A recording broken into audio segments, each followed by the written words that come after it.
Hello, podcast listener. This is your host with the most, JJ, and I'm going to warn you right now not to subscribe to any Spotify playlist after you listen to this episode. Did that pique your interest? Enjoy. And by the way, if you'd like to help support our podcast, visit jjmeetsworld.com where you can donate to our Patreon, pick up some killer swag at our merch shop, or click the link to Apple Podcast and give us a 5-star review. 1, 2, 3, 4. J.J. Gordon, sort of like that Indiana Jones, in that he's always sniffing out his next adventure. Yes, he is. He's always interviewing guests so he can have them on his show and they can talk about pop culture, arts, and leisure. J.J. has his flag unfurled and he likes his french fries curled, and he's fun and then he twirled as he goes to meet the world. He will march into the rain even if his ankle sprained. Take a peek inside his brain. This podcast is called J.J. Meets World. Tucker, I've been thinking about something lately. Me? No, not you, but something. Would you like to know what it is? Sure. Old women walking by themselves down the street. And what are they thinking about? They're hardly ever wearing headphones. What are they thinking about while they're walking down the street, getting a little bit of exercise? Like today on my way to the studio, saw 3 old women just walking down the street.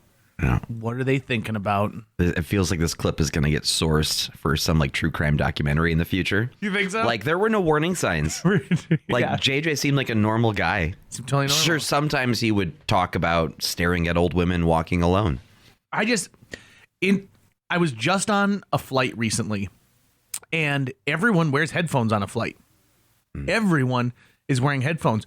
Gone are the day. I go on and off. Because you listen to announcements? Because you're a good boy? Yeah, because I wanna be safe. Okay. Good to know. Yeah, you want to be safe when you're flying. So if you can't hear everything that's going on, to be in control of this When you don't situation. know what they've changed, like maybe they do allow smoking in the lavatories now, and you don't want to miss that opportunity. Guys, smoking's back. Let's go. Smoking's back. Cigarettes in each hand. Okay, but seriously, like, we've solved the problem of being bored on a flight, right? Right. I'm not even seeing people read anymore.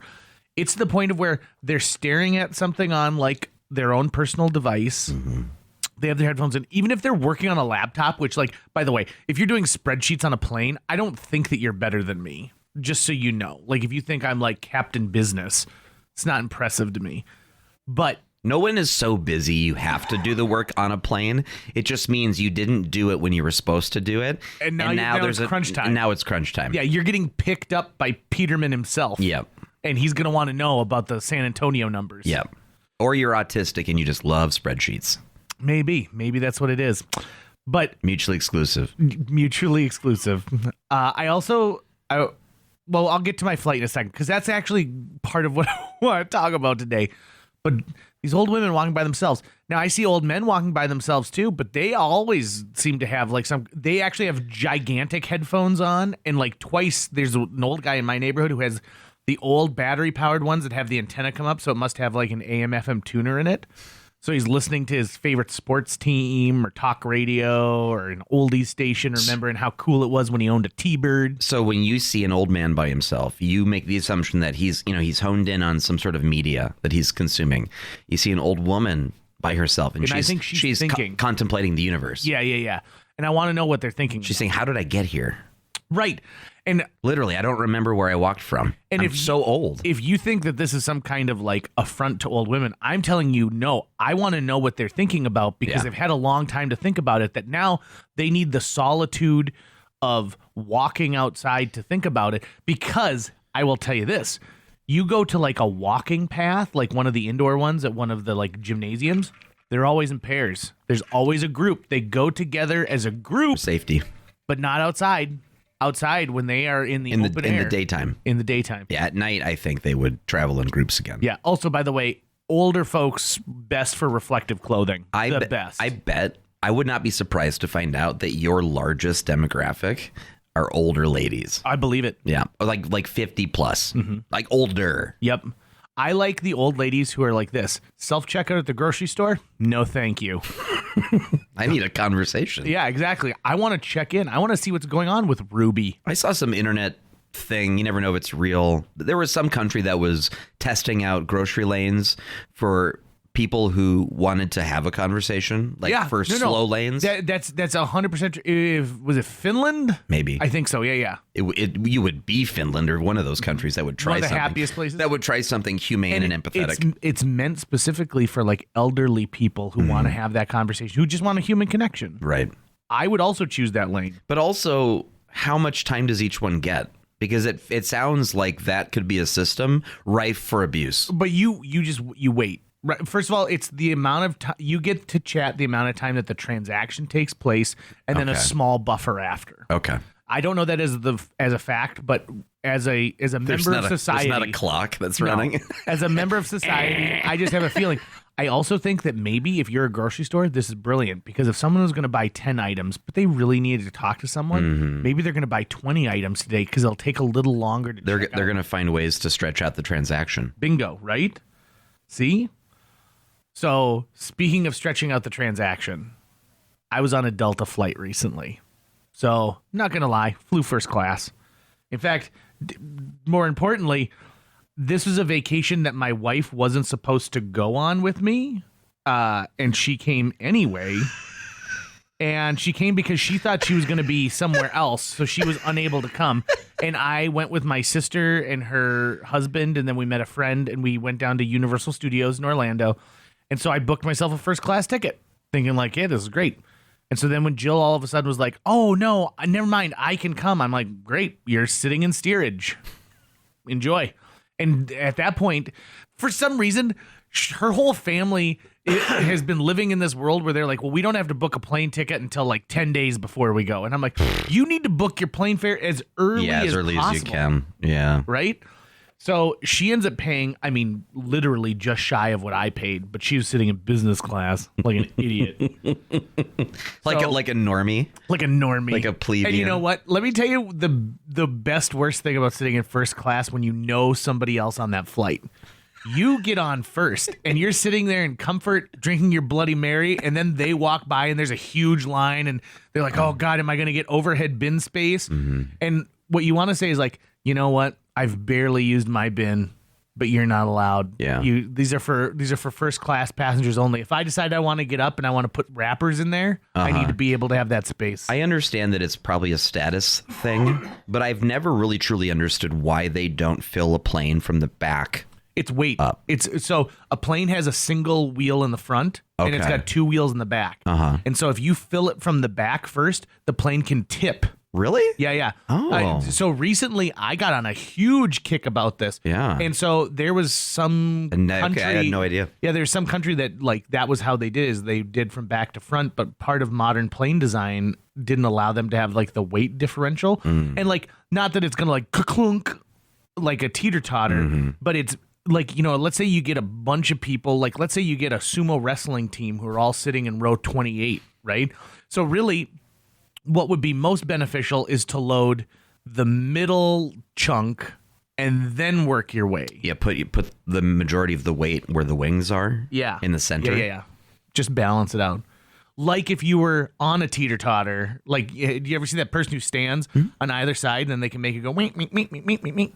You ever been on a plane where they ask people to move from one side to the other?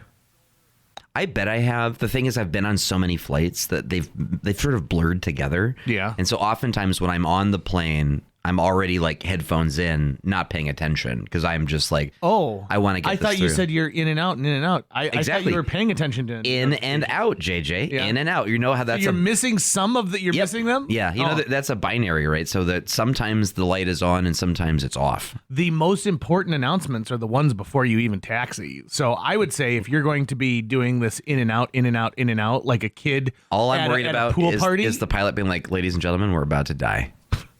That's what I'm waiting for, so I can do something about it. In every movie about planes, the pilot always gets on and they're, you know, like he's trying to hold on to the yoke and he's like, ladies and gentlemen, blah, blah, blah. And I'm like, no, that's not what's happening. You're in there, you're going like, shit.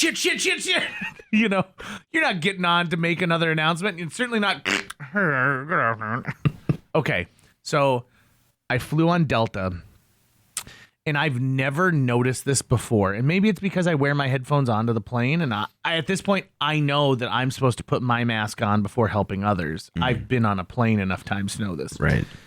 But on this occasion, I didn't, because I was actually having a great conversation with a guy from Detroit before I got on, and I was just like, what a great time I'm having at the Orlando International Airport. You and I are so different.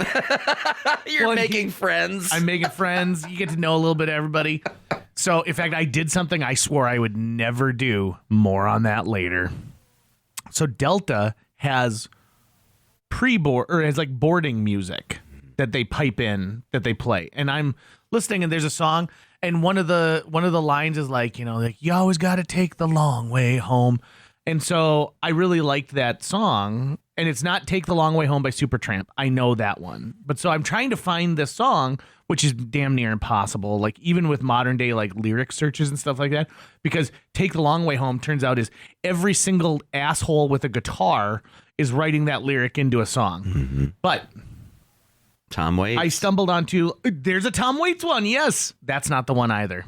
So I stumbled on, it's kind of a John Mayer-y sounding guy is the best way I can describe it. So I stumbled upon, not only does, like on their website, do they have a curated list of like, hey, it's fall 2025. These are the songs we play.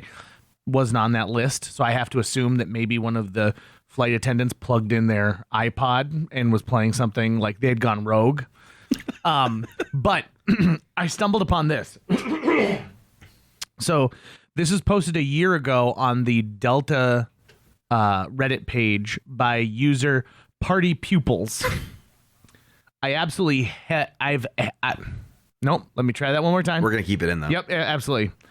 I have absolutely had it with the boarding music. I've been complaining about this for years now, and many others I've seen on here and on social media have as well. The boarding music has to go. Regardless of taste in music, it's the same 10 songs for 6 to 8 months at a time. It's loud. It's unnecessary. If I'm boarding at 5:30 a.m., I do not need a soundtrack from whoever is screaming these horrible ballads. I think Louis Capaldi has a record deal with Delta or something, because he is the one I hear and hate the most. The irony is that the Sky Clubs are perfectly curated with the kind of music you want in that environment. Low, unobtrusive, relaxing, and I'm always Shazamming those playlists. But seriously, I think we should petition to stop the boarding music forever. Tucker, guess how many comments are on this? Oh, God. Hundreds. What year was that posted? This is 1 year ago. Is Shazam still a thing? Shazam still? Oh, yeah. I still Shazam. I just assumed that was eventually going to be just built into whatever phone you had. It should so be. that Siri could do it. In fact, like, I don't know if maybe that is true, but they should, like... That was hey, one of those things that it just feels like, oh, eventually this will be absorbed by something bigger. 255. Now, I want to call out the very first comment from Limp Cod 7229. Because this one I think is just delightful. I'm a flight attendant. I also wish we could change it up more. I wish they would give us a library of music and we could make different playlists, because we also get tired of the same songs over and over, although some I like. Followed up by, maybe this person lives near us, ND7020. I just wish it was jazz or classical. Even if you're someone who really enjoys pop music, in the scenario of boarding a plane, it's grating. It goes on and on. There's a whole subculture focused on boarding music, apparently. It is. And it reminds me how important the curation of an experience. So clearly Delta said, you know what we can do to set ourselves aside? We'll play some music, because music makes people happy. We'll choose things that have kind of a fun vibe to them. So right now, the stuff that was playing on my second flight was all... it's string instrument covers of famous pop songs. I guess it was used in the Netflix show Bordertella. No, that's a disease dogs get. whatever that show is that's set like in old times, but they use current music. If you go to a wedding right now, my God, it's the processional music no matter what. So that's the one that's, and so I was super bummed that they didn't play it on my second boarding, because then I could identify my song. Right. I didn't get to that point. Okay. So I just really think it's interesting. But again, curate. And it brings me to my first complaint about Universal Studios. You go to Universal Studios Hollywood, they are pumping in their most famous, like, theme songs throughout the whole thing. So you're getting in line to get through, to get your tickets. Ba ba ba ba ba ba ba ba ba ba ba ba ba ba ba ba ba ba, and you're like, oh my God, Back to the Future, I love it. And then you're walking by the area where you eat, like one of the food courts, and you hear the Jurassic Park theme.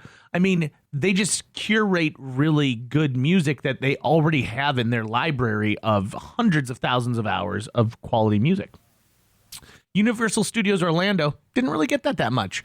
Now, my understanding is in Orlando, they've written specific music for areas. So you get to like the Jurassic Park area and you hear like Jurassic Park music adjacent, but it's not like it's not necessarily like the theme over and over. It's the part of the score that like when Gennaro is riding that raft going to the mine. There could be some AI involved there. Maybe very possible. If they said, "Hey, make a background track that's endlessly loopable that feels like Jurassic John Park. Williams' score for Jurassic Park." Mm-hmm. Okay, so my story back at the airport. In the airport or in the airplane? In the airport. And is this an old lady walking by herself? It's not. I follow because we haven't resolved that thread. Oh, I'm maybe I'll get to there. So we're sitting. There's 4 of us who are flying back to Fargo, all in the same flight. But remember, there's 3 of us in first class, and one of us is back pedaling the wings, and we're not seated together because we're in a bank of chairs, and there's 5 chairs, but this guy has sat 1 chair in, so there's 3 of us, then this guy, and then an empty chair. So it kind of would feel weird for my brother-in-law to sit in that chair, right? So no big deal. So this guy's sitting there, and I don't get a weird vibe from him at all. I don't get the like, I don't want to talk to anyone, I put my hoodie up type of vibe. He's just kind of hanging out there, just sitting. And eventually he gets like the message like, oh, this is a group of 4 people, and I might be gumming up the works for them being able to sit together.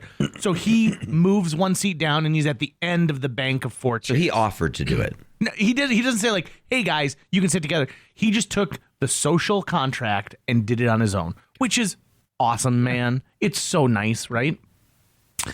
So we're all like, well, I should go to the bathroom before we go. And I'm like, yeah, you're right, we should.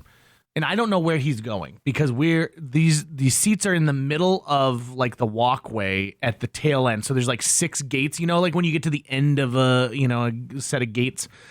So he could be going to Alaska for all I know. I'm sorry. That's right. We're still in the airport. We're still in the airport. We're still in the airport. So I get up and I go to the bathroom, and I'm in the bathroom washing my hands, and this little kid that looks just like Jonathan Lipnicki, like a little kid, comes in, and he's running. His dad's like, hold on. His dad's holding like 6 bags. Like, this dad has had better moments, right? And so the kid goes, and he like has to reach up and pull the door open for the handicap stall, and he goes in there, and he goes, ugh, and then you hear plink. And so he goes, Dad, uh-oh.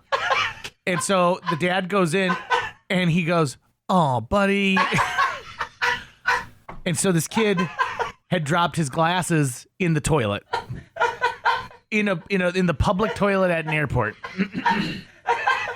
So How did he do that? I imagine he went in there and he looked in the toilet and his glasses came off. I better take my glasses off. I'm about to take a shit. No, see, I think he's looking in the toilet. I think he puts his head down and they fall off because the Orlando airport's so sweaty. And they fell off his face and they fell in the toilet. And like, I start to laugh, and then the guy next to me starts to laugh. And I'm like, I feel so bad because like I'm not following bro code here. Like, I should be an ally to this dad, but I am not helping him 1 iota, right? So I finish washing my hands, and I practically skip to our group. So excited to tell them the story. So I'm telling the story, and the guy is leaning in like and making eye contact with me like he's a member of our party, going like this. And I go like, I go, oh, buddy. And then he claps his hands and goes, oh, buddy. And he's fully like, he thinks I'm telling this story to them. And so I don't know if there's a world where he thought none of us knew each other, so he just gets to join the gang or what it is. But so then I sit down and we're kind of like just chatting a little bit back and forth. I find out he's going to Detroit, right? And so he's got 2 bags with him. One is like a really big baby blue bag. The kind of like big enough that like it maybe had skis in it, but like who's letting you take a bag that big as you're carrying on? Right. And then a regular bag. And so then he goes, hey, I need to go to the bathroom. Would you mind watching my stuff while I'm gone? I go, yeah, no problem. And the second he stands up, I immediately think, oh my God, this is one of the cardinal rules. One of the things they never ask you, like, have you left your bags unattended? Did someone give you a bag that's not yours? So I'm like, I imagine the drug dog's coming and it's all full of cocaine or something like that, or body parts. Like there's a bunch of feet, in one of these bags. And they're going to be like, this is clearly your bag. So I'm kind of sweating it while this guy's gone. And finally, like he comes back like maybe like 5 or 6 minutes later. So clearly he had to go to the bathroom, but he made efficient use of his time because it wasn't that far away. It wasn't a lot of travel. That's always the X factor. It is, right? How bad does this person have to go? Right. And like, what have you eaten before you got here, right? It's just been an all liquid diet. So he comes back and he sits down and he goes like, hey, thanks for watching the bag. And I'm like, yeah, someone offered me a lot of money for the blue bag, but I didn't take it. And he's like, oh man, really? Like who? I said, oh, no, I'm just kidding. He was like, oh, God, I need to replace this one. So I was kind of like, if someone wanted to buy it, I'd sell it. And at that moment, I'm like, I can't be friends with you anymore. I can't, like, we're done. He wants to sell his broken bag. Like, in the airport. And, like, to the point of where he's like, who was it? Like, could I go and find them? Give me a description of like what it's a person used looks like. car. Yeah. Like he's walking around like, hey, what would you take for that that Ridgeline you got there? Say, that's a good looking bag you have there, What sir. is this? What is this, an 82? Also, Classic. who's brokering and buying a bag to carry with them somewhere else, right? Right? It just doesn't make sense. So God, my life would be so much easier if I didn't have this big bag that I'm carrying everywhere. Right? I wonder if I could sell it. I promised my grandfather I'd travel with his bag everywhere I went because he always regretted never having a big blue bag. Maybe that's the reason he is traveling. He's like, well, I wasn't going to travel, but now I have this travel bag. And if you have one, you're supposed to travel with it. Right. And I'm spending so much money on plane tickets. If only someone would take this bag off my hands. So now almost all bags are shaped like little rectangles with 4 wheels and a pull-up thing, right? But lest we forget that is a more modern version of what suitcases are. And for a long time, there were various types of luggage. Like people bought entire flights of luggage. And one thing that you don't see anymore are the suit bags. Do you know the ones I'm talking about? That kind of fold over onto themselves. It was almost like a big taco shell. It was almost like, if you're going to buy a big set of encyclopedias, you'd also buy a big set of luggage. Yeah, right? well, because you got to match to China. You got the big piece, and then you got the little piece. You got the one for this. You got the overnight bag, and it all matched together.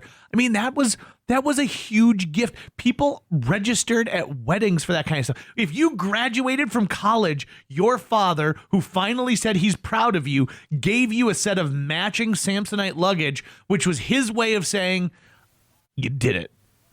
Go forward and sell those soybeans. That's going to wrap it up for today's show. If you enjoyed this episode and would like to help us continue to produce new episodes each week, visit jjmeetsworld.com, where you can donate to our Patreon, pick up some swag at the merch shop, or follow our link to Apple Podcasts and leave us a 5-star review. You can also follow us on social media. We're on Facebook, Instagram, Twitter, YouTube, all the sites the cool kids are using these days. JJ Meets World is produced every week by Tucker Lucas. You can find out more about Tucker's work by visiting moonbasemaria.com. If you want to get in touch with your host with the most, check out linebenders.com, where you can find direct contact info for JJ or booking information. I know I'll never bump into that guy because I'm not going to Detroit ever again in my entire life.